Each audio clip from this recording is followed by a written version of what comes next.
Pendant qu'on parle de politique, et si on s'occupait d'économie? Et la chose la plus importante, ce qui donne à manger aux gens, ce qui permet aux autres de construire des infrastructures.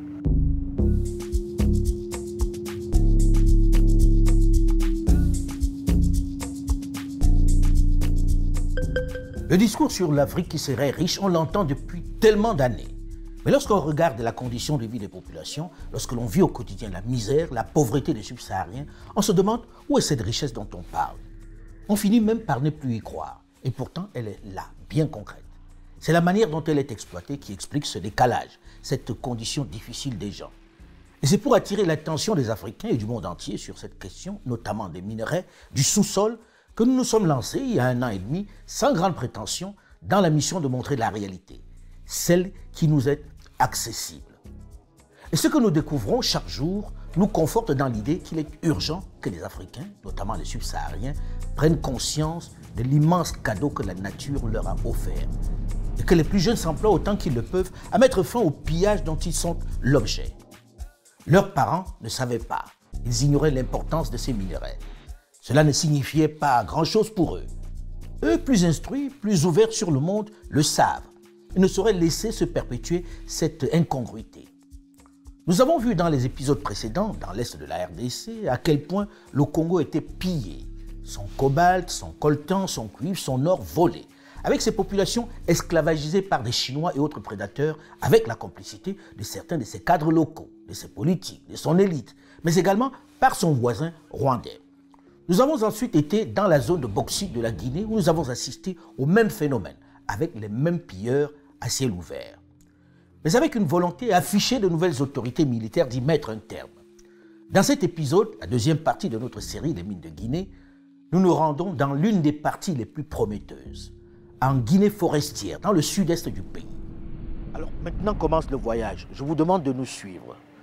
Voyage périlleux où quand même on a un tout petit peu peur, on a un peu une boule dans le ventre, parce que ce ne sont pas des enfants de cœur de l'autre côté.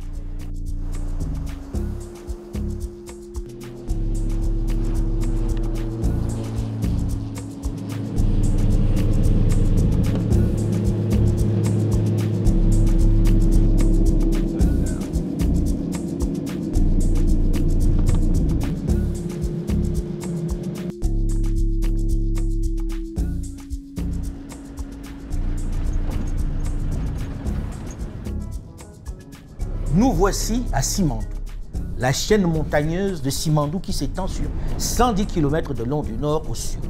Elle se situe au sud de la région de Kankan et au nord de la région de Nzérékoré. Regardez cette immense chaîne montagneuse, regardez combien elle est majestueuse.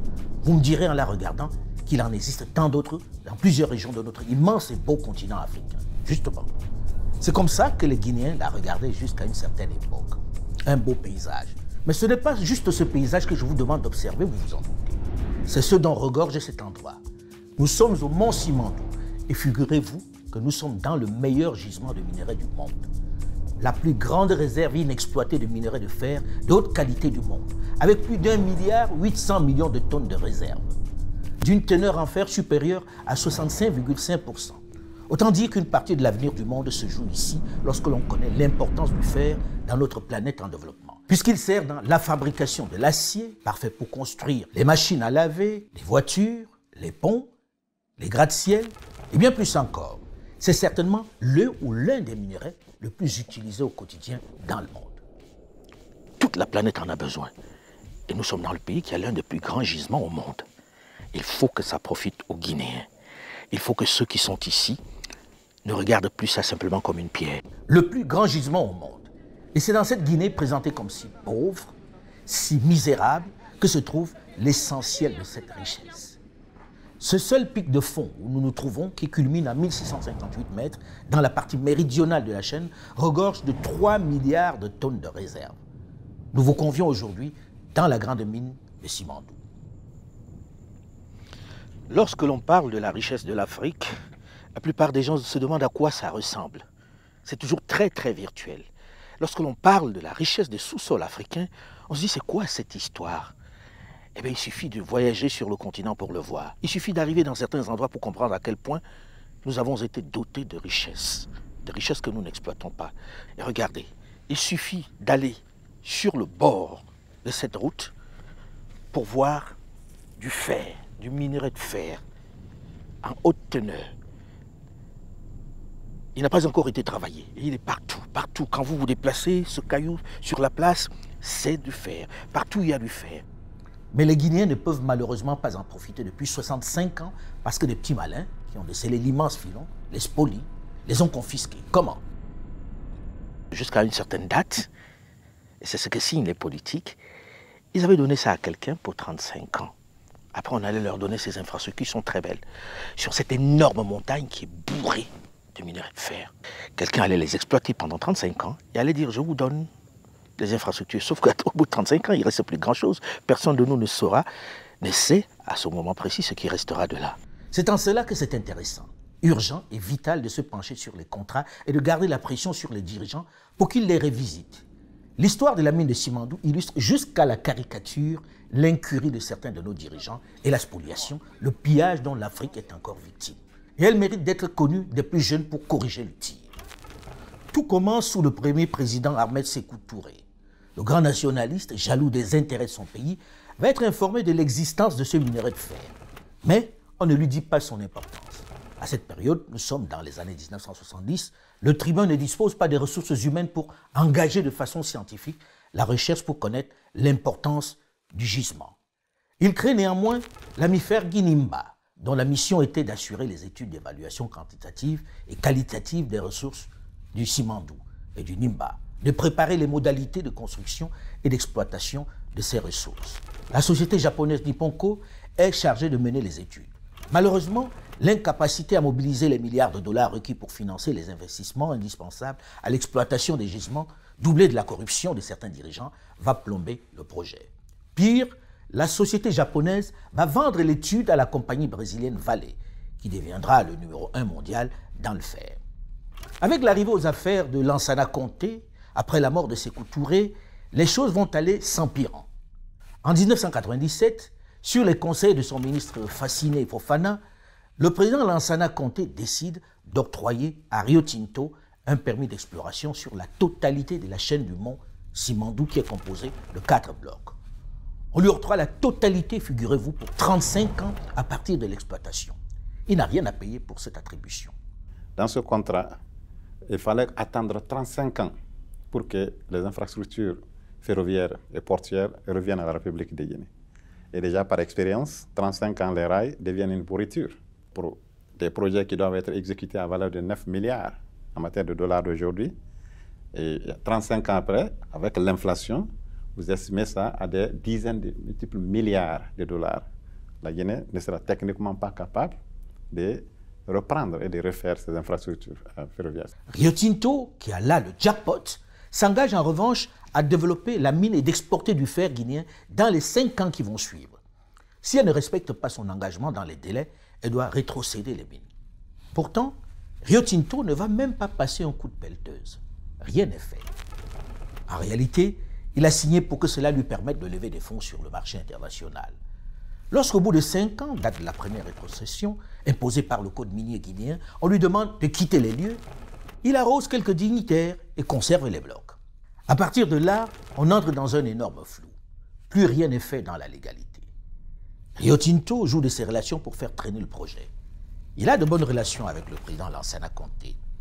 Tout se fait en violation totale de toutes les règles et procédures pour l'obtention d'une concession, comme la présentation d'une étude de faisabilité, l'acceptation de l'étude par le ministère, la négociation avec un comité interministériel, le vote en conseil des ministres, la signature même d'un décret présidentiel et l'approbation du dit décret par l'Assemblée nationale. En gros, on est dans l'illégalité totale. Mais sous Lansana Conté, Rio Tinto, dans cette période-là, n'a rien à craindre. Et puisque Rio Tinto sait que personne ne va le contrarier, il se presse très lentement pour faire de la recherche. De toute façon, le décompte des 35 ans ne démarrera que lorsqu'il aura commencé à vendre du fer sur le marché international. En attendant, l'énorme réserve sert surtout à ce mastodonte à se valoriser en bourse.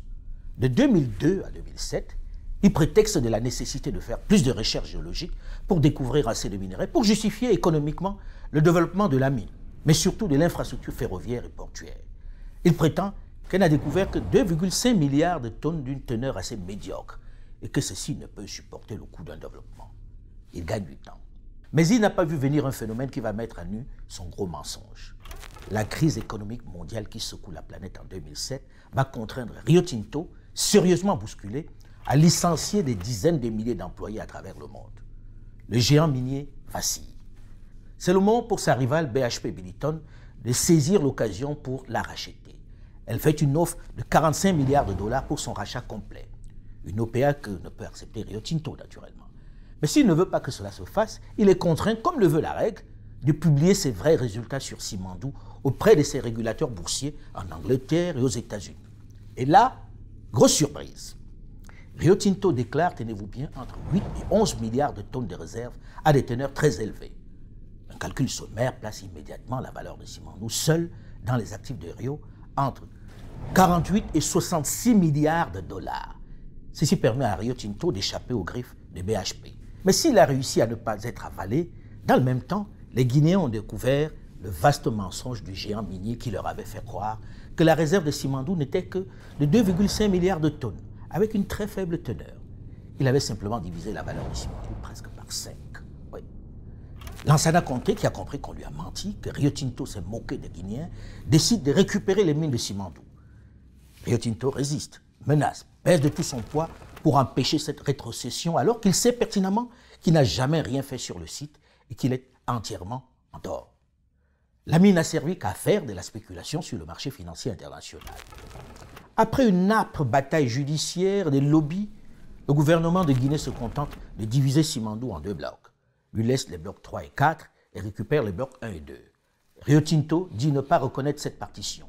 Pourtant, les autorités auraient pu tout reprendre. Rio Tinto, toujours aussi arrogant, menace toute entreprise qui serait tentée de récupérer ces 2 blocs de poursuite. Il fait savoir que toute compagnie qui s'intéresserait à ces blocs serait poursuivie sous la doctrine légale anglo-saxon de Tortious Interference. Donc Simandou demeure gelé car personne de sérieux n'ose s'en approcher. Rio Tinto, ce n'est pas n'importe qui dans le monde des mines. Le bien des Guinéens est encore une fois bloqué par une firme internationale. Mais arrive un autre acteur qui n'a même pas peur de Rio Tinto. BSGR, fondé par Benny Steinmetz, un milliardaire israélien qui a fait fortune dans le diamant et qui semble déterminé à s'assurer les droits d'exploitation de Simandou. Il est dans le pays depuis quelques années et malgré les revers qu'il a subis, il a été plus efficace pour délivrer notamment dans le domaine du bauxite mais également du fer. Il a été plus respectueux des engagements avec l'État guinéen à qui il a fait gagner quelques centaines de millions de dollars. C'est donc très naturellement qu'on lui prête une oreille attentive. Et encore une fois, il va jouer sur la cupidité, la corruption qui caractérise le milieu politique local. Il joue sur les faiblesses de nos dirigeants. Comme il a ses entrées au palais, au moment où il sent le vieux président Lansana Conté complètement fatigué, malade, il s'organise. Après une tentative manquée auprès de la première épouse, Henriette Conté, BSGR arrose sa 4e femme, Mamadi Touré, de 8 millions de dollars et l'amène à obtenir auprès de son mari, malade, les blocs 1 et 2 de Simandou qui venaient d'être récupérés par l'État guinéen. L'affaire va faire grand bruit. Les tribunaux internationaux vont s'en saisir avec, bien sûr, la pression du géant minier Rio Tinto qui n'accepte pas de perdre ces 2 blocs. Mais BSGR tient bon. Et sous la pression, pour ne pas connaître les mêmes déboires que Rio Tinto, pour éviter qu'on ne lui retire ces 2 blocs, il va se mettre avec un géant du secteur qui s'est illustré notamment en Amazonie, le groupe brésilien Vale. Il fait de suite une extraordinaire culbute. Les 2 blocs achetés dans l'immédiat, à moins de 100 millions de dollars, BSGR va revendre 51% de ses parts au Brésilien Vale pour 2,5 milliards de dollars, réalisant une gigantesque plus-value de plus de 2 milliards 400 millions de dollars, sans que le gouvernement guinéen en tire le moindre bénéfice. Oui, vous avez bien entendu. Il achète à moins de 100 millions, fait quelques investissements et revend 51% du bien à 2,5 milliards de dollars. Le mariage BSGR-Vale est établi et il faut aller vite pour que personne ne puisse plus remettre en cause le deal. Il faut produire du fer rapidement. En 2010, le nouveau groupe Vale BSGR est contraint de renégocier avec le gouvernement de Guinée qui lui impose la reconstruction à leurs frais du chemin de fer Conakry-Cancan avant mars 2012, avec l'engagement de prolonger le rail jusqu'à Kerouané. Le gouvernement lui accorde en retour des concessions fiscales minimales. Le groupe se met enfin au travail. Pas Rio Tinto qui est toujours en posture belliqueuse. Pas un coup de pelle de son côté. Et c'est dans ces conditions que le président Alpha Condé accède au pouvoir en janvier 2011. On se dit que les choses sérieuses vont enfin commencer avec cet intellectuel, professeur d'université, qui a longtemps dénoncé la gabegie, la corruption et l'incurie dans la gestion des mines en Guinée. Et tout commence bien par l'inauguration par le nouveau président Alpha Condé, en présence du président brésilien Lula, de l'inauguration de Conakry Cancan. Vale BSGR démarre les travaux. Il faut faire vite puisqu'elle a promis de produire avant 2012. Pourtant, peu de temps après, Alpha Condé arrête les travaux, donne bizarrement les premiers 40 km de rails sur lesquels le travail avait commencé à Vincent Bolloré, avec la concession du port. D'un coup, il entre en guerre contre Vale BSGR. Il l'accuse d'avoir obtenu les 2 concessions par la corruption, ce qui est vrai du reste. Et curieusement, il se retourne vers l'Australien Rio Tinto, qui trouve grâce à ses yeux. Il signe un accord avec Rio Tinto où il efface toutes ces violations de la loi. On lui pardonne tous ses écarts. En contrepartie, il paye 700 millions de dollars pour récupérer les blocs 3 et 4. 700 millions de dollars qui, accrochez-vous, n'arriveront jamais dans les caisses de l'État. 700 millions de dollars qui se sont volatilisés. On n'a jamais réussi à les retracer de façon claire au trésor public. Là, on parle de l'équivalent d'une centaine d'hôpitaux de référence, l'équivalent de 1400 km de routes bitumées dans un pays qui en manque cruellement. Ouf, disparu comme par enchantement. Le milliardaire Benny Steinmetz ne peut accepter d'être ainsi écarté, spolié, alors qu'à la différence de Rio Tinto, lui, il produisait quand même déjà du fer. Il attaque cette décision en justice à l'international. C'est la guerre. Rio Tinto, lui aussi, va mettre le paquet. Il veut récupérer les blocs 1 et 2 qu'on lui a enlevés. C'est pourquoi il décide de poursuivre Vale BSGR en justice. C'est le Simandou Gate, un procès fleuve que Rio Tinto va finir par perdre. Benny Steinmetz est néanmoins condamné à de la prison en Suisse pour la corruption. Le Brésilien Vale se retire du projet. Alpha Condé, approché par le président Nicolas Sarkozy, finit par négocier un accord avec BSGR, ce qui permet de libérer les blocs 1 et 2 et de les céder au groupe SMB de Fadi Wawsni, devenu alors Monsieur Mine pour Alpha et son fils. C'est ainsi que SMB arrive avec Winning, ses associés singapouriens, financés par la Chine, dans la mine de Simandou. La Chine a les moyens financiers de la technologie. La Chine va nous accompagner pour les infrastructures routières. Vous savez comment les rues de la Guinée sont dégradées aujourd'hui. Et lorsqu'on résume la situation, on est forcé de noter que tout ceci, tout ce cafouillage, ces magouilles diverses, tant des leaders locaux que des firmes internationales ont retardé le développement du secteur fer en Guinée d'une bonne dizaine d'années et privé le pays de plusieurs milliards de dollars de revenus. Sans parler du rail Conakry-Cancan-Kerouané et de l'impact qu'il aurait eu sur l'économie guinéenne et le confort des Guinéens et des Maliens pouvant venir prendre leurs marchandises au port sec de Cancan. Les 35 ans ne courent toujours pas malgré le fait que ce soit un contrat, un deal inepte, inacceptable. Désormais sur le terrain, on a 2 mastodontes qui se partagent le gâteau. 2 blocs contrôlés par le consortium formé par le groupe Winning Simandou et Baou, 2 autres aux mains de l'Australien Rio Tinto, allié au Chinois Chinalco, qui a rejoint le Brésilien en achetant ses parts à plus de 2 milliards. C'est le tableau dont héritent les militaires qui renversent le président Alpha Condé le 5 septembre 2021. La Guinée est habitée par une masse de gens qui ne savent pas la richesse de leur pays. Vu l'importance du secteur minier qui représente 99% des exportations guinéennes, il n'est inscrit que pour 20% du PIB. Ça fait près de 103 ans qu'on est en train d'extraire nos produits bruts et la Guinée est le seul pays au monde qui a régressé. Dans ce contrat, il fallait attendre 35 ans pour que les infrastructures ferroviaires et portuaires reviennent à la République de Guinée. Et déjà par expérience, 35 ans, les rails deviennent une pourriture. Alors, pour des projets qui doivent être exécutés à valeur de 9 milliards en matière de dollars d'aujourd'hui, et 35 ans après, avec l'inflation, vous estimez ça à des dizaines de multiples milliards de dollars. La Guinée ne sera techniquement pas capable de reprendre et de refaire ces infrastructures ferroviaires. C'est dans ces conditions que le colonel Mamadi Doumbouya, nouveau président de la transition, qui avait regardé notre reportage consacré aux mines dans l'est de la RDC, m'a affirmé qu'il y avait autant de magouilles dans celle de Guinée et qu'il était décidé à y mettre un terme à toute cette gabégie afin qu'enfin les Guinéens profitent de cette extraordinaire manne. force est de constater que des attentes ne sont pas comblées du côté de nos populations. Et le gouvernement en est conscient. Cela ne peut pas continuer. Vous et nous ne pouvons plus continuer à ce jeu de dupes qui perpétue une grande inégalité dans nos relations.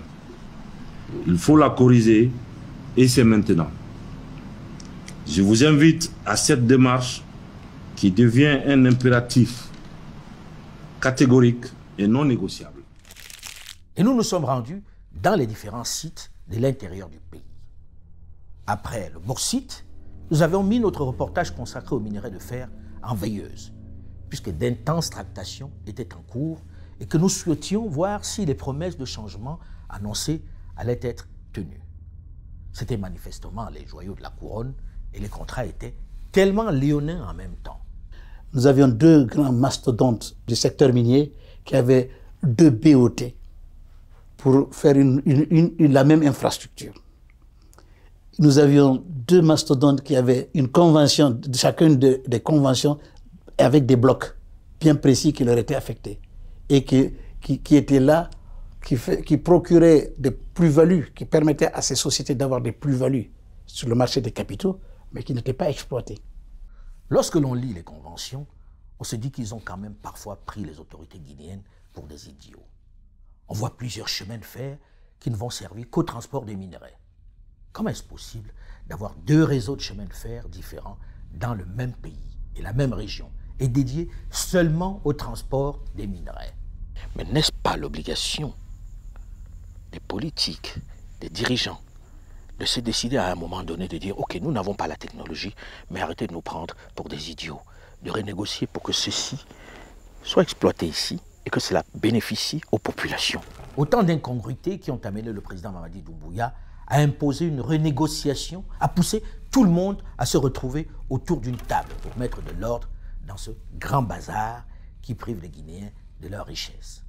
En réalité, même si ça ne va pas toujours plaire aux politiques, qui pour certains y verraient une promotion pour les autorités en place, les politiques naturellement sont pressés de voir partir ces militaires, de mettre un terme à cette transition pour reprendre leurs activités. On doit reconnaître que les résultats obtenus sont remarquables et devraient amener à réfléchir à la fois sur l'intellectualisme africain, mais également sur les modèles de gouvernance dans nos nations subsahariennes. Je ne suis pas certain qu'un gouvernement de civils aurait obtenu les avancées connues, au moins dans le domaine de cette mine du Simandou, où chaque politique est souvent plus préoccupée par son agenda que par l'intérêt collectif, où les politiques s'écrasent à chaque fois devant les grandes firmes soutenues par les puissances occidentales. Le président Mamadi Doumbouya a convoqué de façon très polie, mais très militaire, les patrons des mines, quelle que soit leur taille et leur origine. Eux qui étaient jusque-là les maîtres du pays, eux qui faisaient la loi, eux qui tenaient en otage le gouvernement et toute la population, et leur a donné un ultimatum sans ambiguïté. Plusieurs mois après, dans le domaine du fer, il a obtenu ce que personne n'espérait, puisqu'à date, il est parvenu à mutualiser le projet Simandou. Le président de la République a convoqué les CEO des sociétés et leur a donné des ultimatums.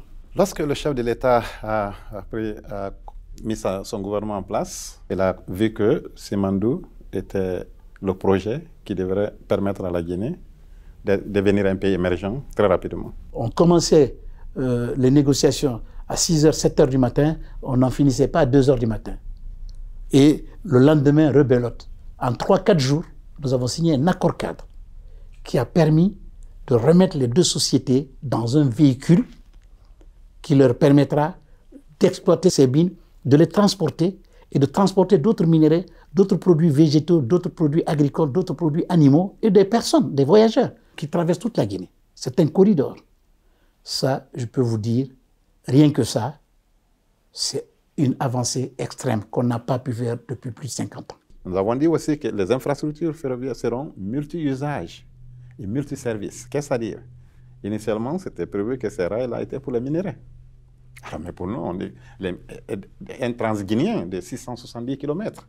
Si vous ne transportez pas les personnes et leurs biens, les produits agricoles, qu'est-ce que ça va rapporter à la Guinée? Rien. Ça rapporterait beaucoup plus aux miniers, mais zéro à la République de Guinée. C'est pourquoi le chef de l'État nous a demandé qu'on négocie cet aspect-là. Les rails sont maintenant multiservices, donc rails, personnes, leurs biens, produits agricoles et minéraux. Multi-usage, n'importe quel opérateur minier qui détiendra un permis minier dans ce corridor sud de la République de Guinée aura le même accès que les deux partenaires. Au cours d'une réunion, Simandou Winnings, par exemple, dit « Nous allons faire notre chemin de fer ».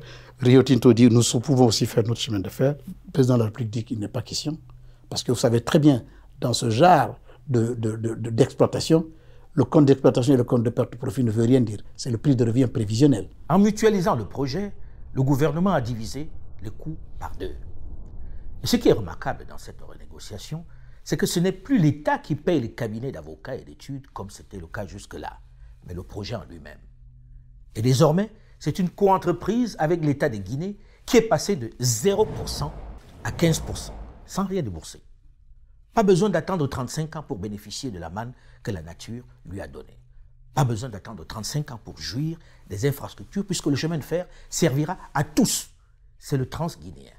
On a négocié avec nos partenaires que ces infrastructures ferroviaires et portuaires devraient revenir à la République de Guinée au day one, dès l'exécution des infrastructures, la gestion de ces infrastructures reviennent à la République de Guinée, quitte à elle, soit à travers une agence nationale, soit à une tierce entreprise, de gérer et de repayer les investissements qui ont été faits par les deux partenaires.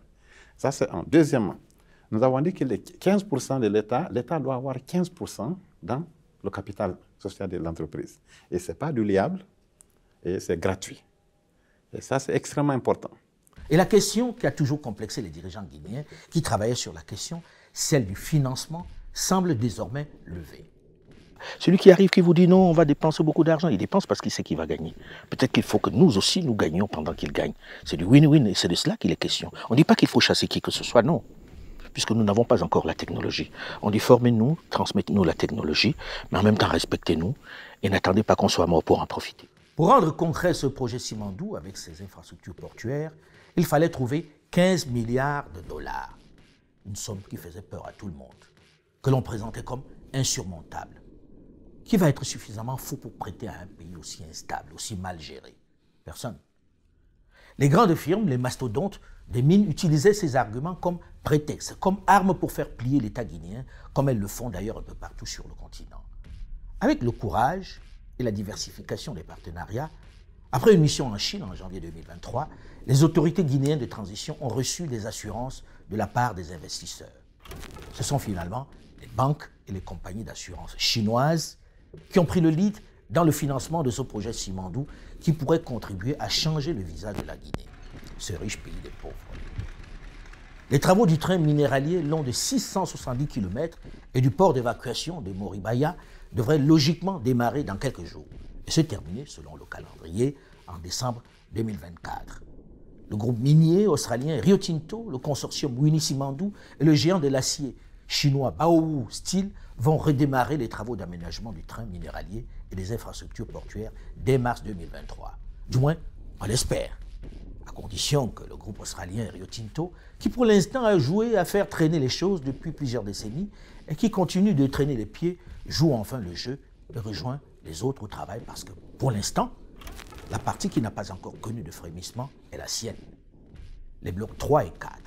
La maison mère en Australie est consciente que Simfer, qui n'est que sa filiale en Guinée, n'est pas suffisamment solide et crédible financièrement pour signer seule cette convention, pour s'engager dans un tel projet. C'est avec la maison mère de Rio Tinto que doit se conclure cet important deal. Rio Tinto doit définitivement jouer le jeu pour faire oublier ces errements qui ont fait traîner le projet pendant tant de décennies. Mais devant la détermination des autorités de la transition et l'intérêt d'une opinion publique désormais bien informée sur la question, elle joue sa crédibilité et son maintien en Guinée et même au-delà. Tout ce que le ministère des Mines est en train de faire, c'est parce qu'on a un président aujourd'hui qui s'inscrit dans cette dynamique. Il faut donner tout ce crédit-là au chef de l'État. C'est sa détermination personnelle. En tant que ministre des Mines, j'ai été émerveillé qu'un jour que le chef d'État m'appelle dans son bureau pour me dire « Monsieur le ministre, je ne sais pas, je ne peux pas dormir. » J'ai dit « Excellence, il y a quoi ?» Il me dit qu'on ne sait pas combien de minerais sortent du territoire national. Et ça, ce jour-là, j'ai dit à toute mon équipe, que si lui ne peut pas dormir à cause de ça, il faut qu'on essaie de devenir au moins comme lui. Sa fibre optique, là, sa fibre patriotique, là, il faut qu'on essaie de remuer les nôtres. Ce succès sera confirmé lorsque toutes les parties se mettront au travail. Mais une chose est certaine, la donne a changé et les rapports de force ne sont plus et ne seront jamais plus les mêmes. Les regards des populations, notamment des jeunes Africains, sont braqués sur ces richesses.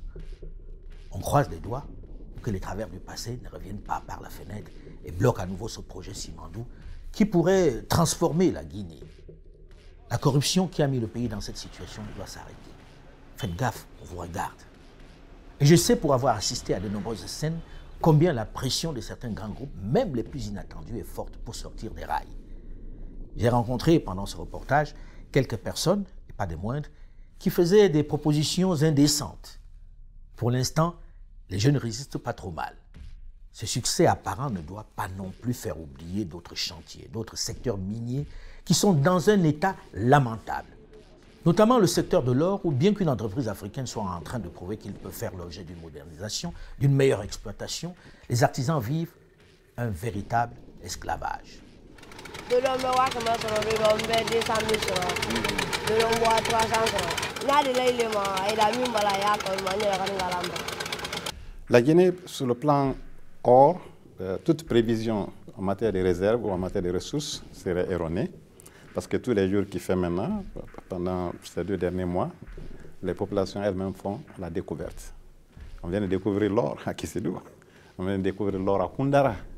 Pour Gawal, c'est connu de tout le monde. Mais nous, géologiquement, ce que nous avons connu, c'est que l'or qui est en train d'être exploité en Mauritanie, c'est le même prolongement qui a continué au Sénégal, dans le gisement de Sabodala, et ceci qui a prolongé en préfecture de Mali, à moins de Guinée ici. Cependant, la continuation va jusqu'à la frontière de la Guinée-Bissau. Mais de là à découvrir de l'or en grande quantité dans d'autres régions, à part la Haute-Guinée, qui est traditionnellement la zone de l'or, ça a été une surprise même pour les géologues les plus avisés. Pourtant, de l'or, il y en a en quantité en Guinée. Je m'appelle Driss Monji, je suis le directeur général de la Société des mines de Mandiana. On est en Haute-Guinée, on est dans la préfecture de Mandiana, dans la région de Kanka. Et la mine se trouve à côté du village de Louela. En fait, c'est le premier projet d'envergure installé dans toute la région de Mandiana, avec tout son potentiel au nord. Donc on est le premier projet aurifère installé dans la région de Mandiana. On est la première année, donc c'est une production qui peut faire environ 140-150 000 onces. Donc c'est entre les 4-5 tonnes d'or par an. On est à 260 millions de dollars. Et on a des investissements supplémentaires pour l'exploration sur les 3 ans à venir. Et notre objectif, c'est de devenir le premier producteur d'or, Inch'Allah, dans les 3 à 4 ans à venir. Nous parlerons du secteur de l'or dans la 3e et dernière partie de cette série de reportages dans les mines de Guinée. Mais en attendant, les jeunes, gardez l'œil ouvert sur ce que va donner le projet Simandou. Il pourrait être le laboratoire qui impulse le changement dans l'exploitation des richesses du sous-sol africain. Aux autorités de la transition de garder le cap pour prouver que c'est possible. Ils seront jugés à cela aussi. À vous aussi, dans vos pays, de vous interroger, de savoir qu'est-ce que nous avons sous nos pieds et comment on deal pour que ça marche, pour que ça profite à tout le monde. C'est ça la réelle question, comment on deal? Mais il ne faut pas oublier, le sous-sol c'est bien, mais le sol aussi, il nourrit et directement. Il faut accorder une place importante à l'agriculture. Je voudrais vous remercier pour votre fidélité à ma chaîne YouTube qui compte de plus en plus d'abonnés, mais également pour mes autres plateformes digitales où vous êtes de plus en plus nombreux malgré les faux comptes qui continuent de se multiplier. Cette fois-ci, plus de réelles raisons de vous laisser avoir puisque, comme vous l'avez certainement remarqué le long de cette chronique, nous vous proposons un QR code à scanner pour être sûr d'être sur notre plateforme, la vraie. Elle vous évite, du moins pour l'instant, de continuer de subir les assauts des cybercriminels qui usurpent mon identité à d'autres fins. Je vous prie donc de scanner ce QR code si vous ne l'avez pas encore fait. Il vous conduit directement à tous mes comptes LinkedIn, Facebook, TikTok, Instagram et Twitter. En le scannant, vous êtes cette fois-ci certain d'être sur les bons comptes. Celui qui vous propose le narratif africain, sans complaisance, mais sans condescendance.